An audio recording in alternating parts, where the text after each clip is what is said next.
Welcome to Melt. I'm Suresh Venkat. It's been quite a hectic start to the year for Mondelēz India's marketing team.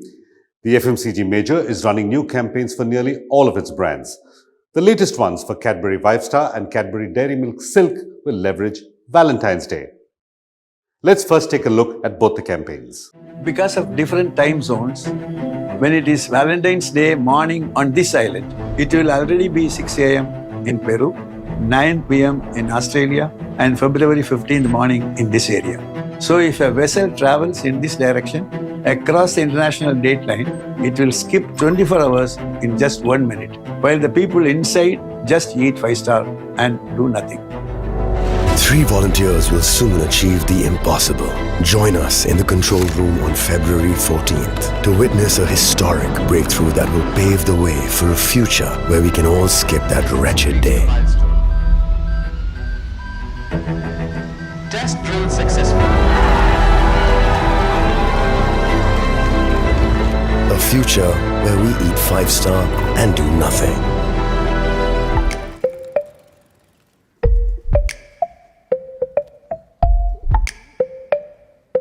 Kissing me, close your eyes and missing me. Whoa, kissing me, close your eyes and miss me. It's small moments like these that make love meaningful. This Valentine's Day, scan the silk bag.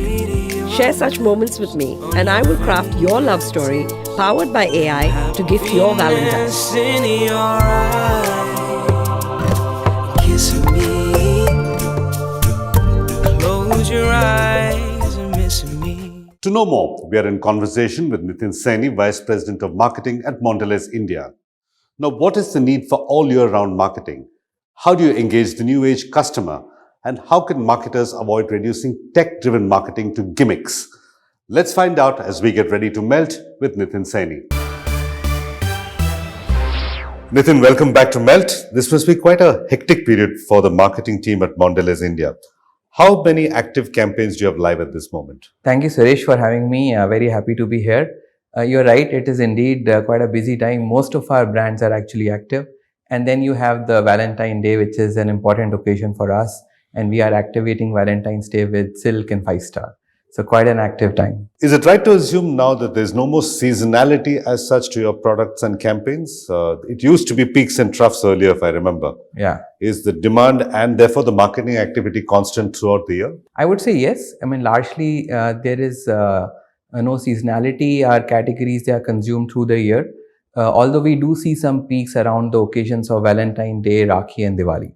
Otherwise, overall, it's almost all year round. You brought up Valentine's Day, so let's talk about 2 different brands, 5-star and Dairy Milk Silk.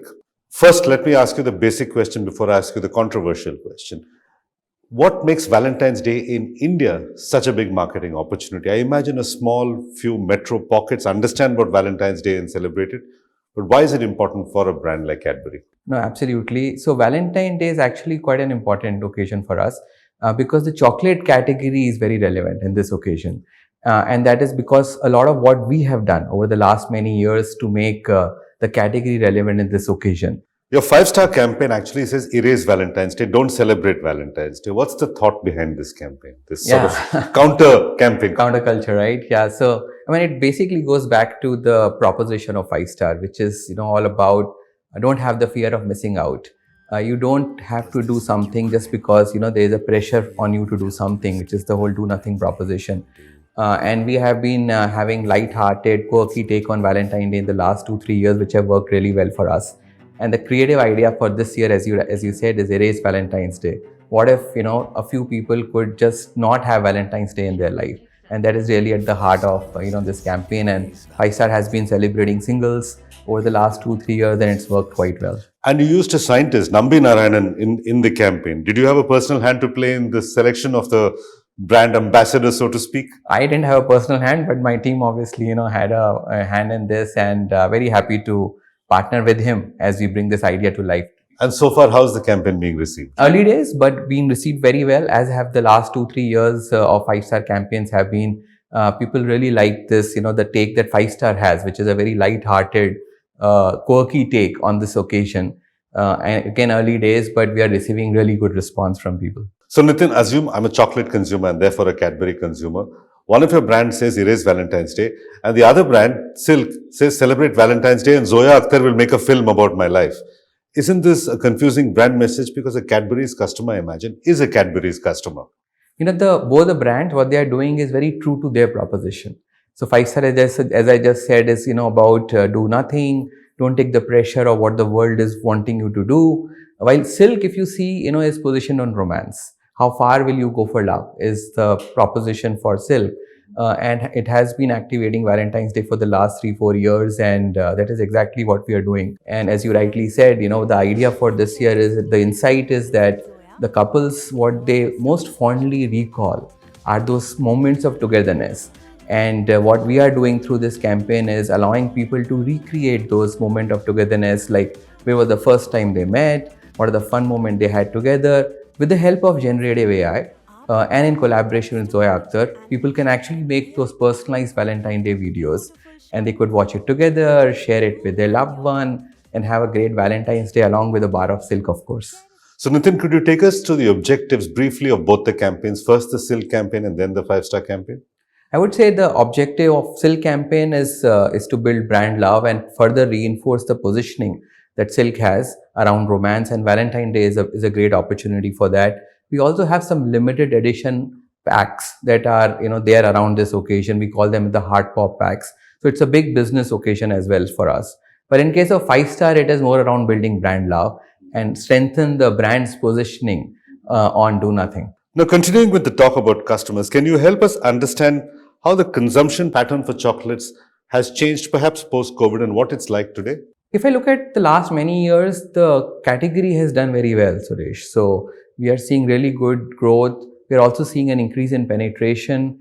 We are seeing the category becoming more relevant, whether you look at across demographics or across town classes and even across occasions. So the category is playing an important role, not just in functional occasions, but also emotional. It is no longer something that you can only have in a special occasion. It has also become more everyday.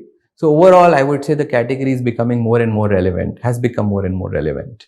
And does it help that you don't have significant competition in many of your categories? I would say we do have competition. If you look at both chocolate and biscuit, there is competition. And for us, what is most important is we do what is right for the consumer. And for us, when we look at chocolate category, the key objective that we have is to grow the category. There is a huge headroom to grow the category in India. If you look at metrics like per capita consumption or penetration, there's a huge headroom to grow. So our focus is to drive the category growth. So if you were to name the top 3 metrics that you use on a daily basis to assess the success or failure of your campaigns, what would they be? What are your 3 rules of thumb? I would say firstly, you start with how the campaign is being received by people. So you would look at metrics like likability, engagement, how long are people viewing your ads on digital, so metrics like those. Then the next metric you would look at is something like penetration. So all that you're putting out there, how is it doing to drive brand penetration? And finally, of course, you would look at business performance and whether the brand is growing. Over last year, how is the business doing on the brand? So those would be a few metrics you would look at. And have there been any changes to your customer profiles in light of the changing demographics of the country itself? So we are seeing the category become relevant even with, let's say, the rural part of India. Urban India, again, similar story. We are seeing really good, the category performing really well. The penetration has really risen in the last 3-4 years in urban India. And I think the important shift, I would say, is it become more everyday. So the category has become more relevant, even in everyday occasions. Okay. So not just for the special Diwalis and the special Valentine's Day. Exactly. All right. Over the last few years, you've done quite a bit with AI. There's the My Birthday Song campaign, there's Farhan Akhtar's voice message for Oreo, and so on and so forth. Now, you've done QR codes, interactive experience, and many other experiments. Now, how do you maintain this balance between the profusion and the abundance of technology and good old marketing wisdom, storytelling, narratives? What if you get caught in the technology and you miss the big picture? I mean, that's a great question, Suresh. And I would say, first of all, we are very happy with the way we have used digital and technology in our marketing campaigns over the last 2 to 3 years. And for us, actually, we don't see that dichotomy. For us, both are two sides of the same coin. You have to have a really strong idea, a strong consumer insight at the heart of your marketing campaign. And then you have to, bring it to life in a very evocative, engaging way, which is where technology comes in. The moment you don't have a strong idea or a strong consumer insight, nothing can help. Like no technology will ever be able to help us cut through with the consumers. So we don't see the dichotomy. We want both things to be there as we think of a marketing campaign. And, you talked about those 3 campaigns. Let me pick celebrations, my birthday, as an example. And there, we really started with the insight, which was that you have 6 billion people on the planet, but there's only one birthday song. What if you could enable people to personalize a birthday song? And that is exactly what we did. And then technology came after that. The team came back with the idea of saying, oh, you can create a personalized birthday song with the help of generative AI. But the insight was at the heart of, everything else. And then, of course, the way you bring it to life through nice communication goes back to your point around, heartwarming storytelling, and that becomes important as well. So all of this come together to create that magical experience. And how do you divide responsibilities? Is it that the insights are the responsibility of your marketing team and the creative idea comes from the agency?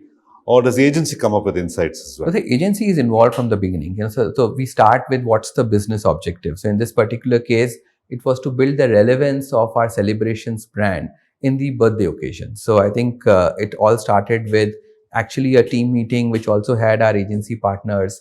And we started with that business problem firstly. And then, you come up with the insight and the idea together. And then you bring in the partners when needed. So the technology partners came in a little later, once the idea and the insight was fleshed out.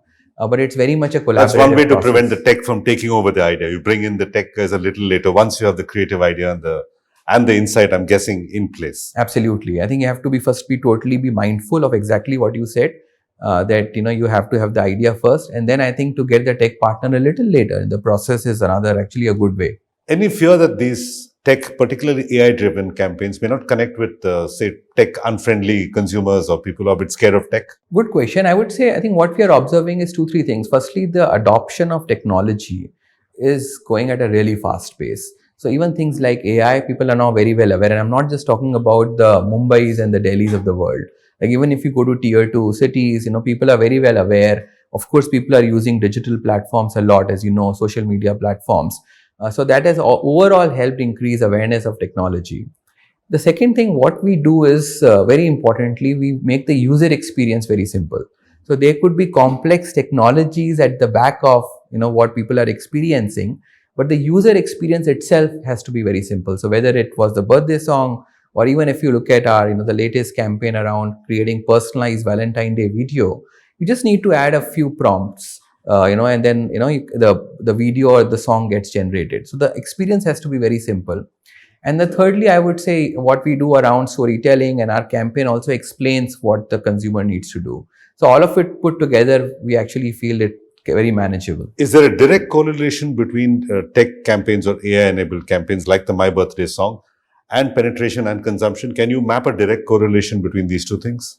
Yes, absolutely. So I would say not just tech-related campaigns, but we are able to build the correlation between any campaign and the impact it is having on the brand metrics. And we are able to do what time period the campaign was on, and in that time period, what did the penetration go up by? And we also have the business results. We also do market mix modeling. So we're able to do that correlation, and that is no different for a tech-driven campaign. Okay. This move towards technology and artificial intelligence, let's say innovations that you pull off within the marketing team. Do you need new kind of marketers who understand these technologies to work in your team? What kind of people are you looking for?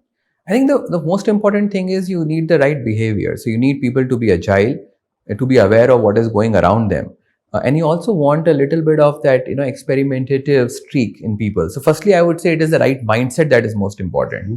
And of course, I would say a basic level of understanding on how digital works, how social media platform works, what is happening around the world in terms of artificial intelligence and the new technologies. That is also important as well. And then you can always bring in partners to help you out with the more complex stuff. What remains still the most important thing is to have the foundations in the right place. Foundations around marketing principles, to be able to know what's a good insight, to be able to convert that insight into a great idea. So all of that is still the most important thing in my view.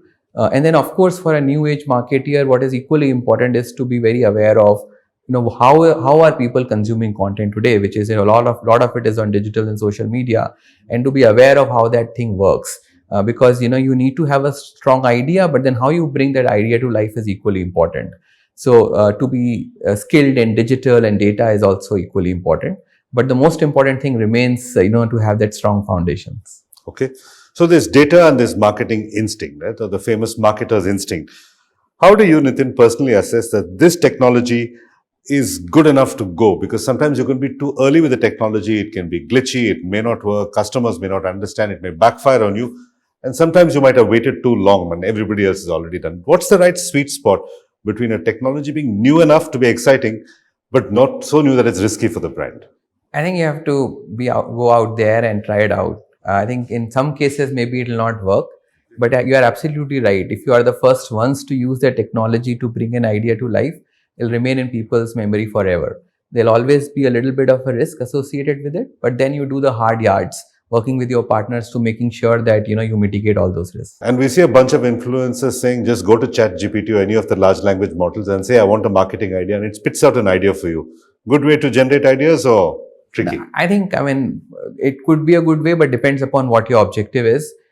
Sometimes when you are creating personalized experiences, whether it's a song or a video, it's not as simple as that to just go to one engine and get your output from there. So whether it was the birthday song or whether it is the Valentine Day video, we had to work with 3 or 4 different technologies actually to create that final personalized experience. So I'm hearing business objective, creative idea, technology partner, execution. In that order, that's the way you do it at very well summarized. Mondelēz. All right.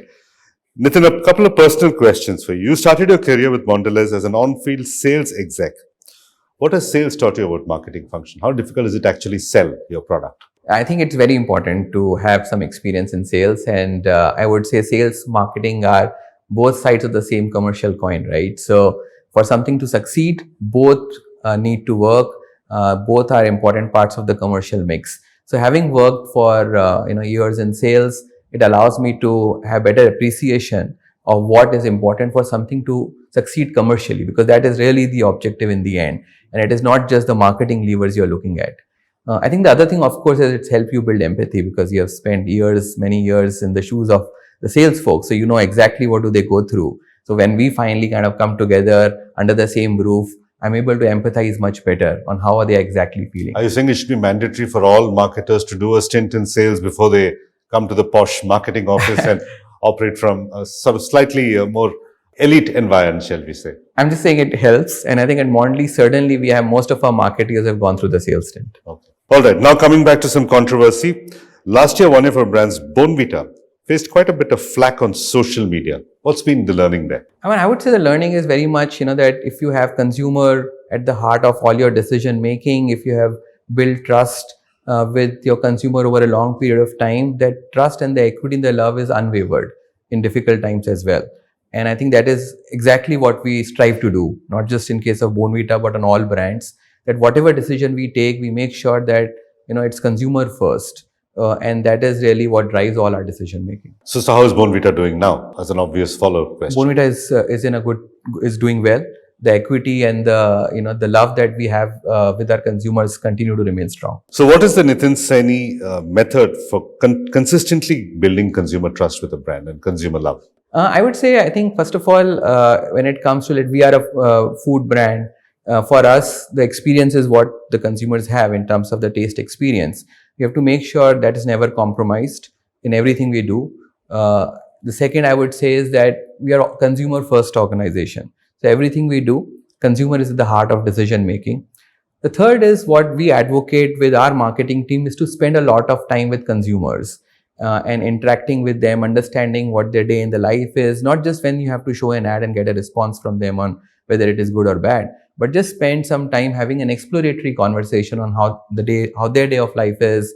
And there we get a lot of good insights, which we can use in the way we are developing the different elements of our marketing mix. All of this in the end helps build that consumer trust and the emotional connection and the equity and the love that we have with the consumer. So Nitin, your team has made it a habit of winning awards a lot at every single award show. How important are awards, A, to the marketing team and to the perception of the brand at large? I think it is very important, and we feel great, because when you look at these awards, it is not just one category of companies or one sector. You have everyone participating, and when you win in that field, it reaffirms the kind of work we are doing, and it's a great fuel for us to do even better. So overall, it's really important for us to do well there. Okay, Nitin, we hope you win many more awards and we wish you all the best for your Valentine's Day campaigns. Thank you so much, Suresh. Thank you once again for talking to us Thank at you. Melt. Thank you. It's now time for Creative Picks, where we shift the focus from Mondelēz India to Mondelēz Worldwide. This year, Cadbury celebrates its 200th anniversary as a global brand. To mark the milestone, VCCP has delivered a fully integrated campaign titled Yours for 200 Years. The first part features a delightful 60-second film called Birthday that not only uses a mix of historic Cadbury's ads and crowdsourced photos, but also pushes the scope of craft to deliver the message. Watch on and enjoy.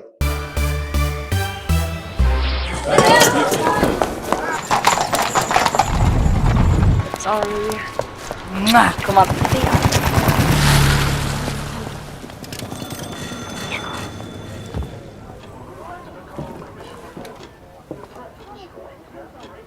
I'd like a bar of chocolate, please. It's for my mum.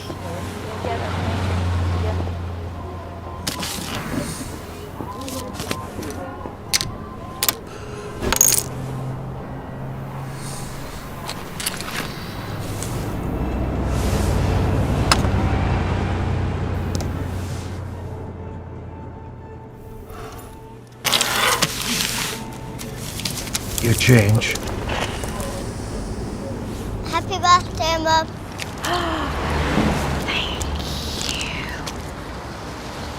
There's always been a glass and a half in everyone. And with that, it's a wrap on this episode. You can follow Melt on social media. The handle is Ready to Melt, or simply log on to readytomelt.com. If you'd like to follow me, it's @Suvenk on X. Thanks for watching, and we'll see you next week. Goodbye.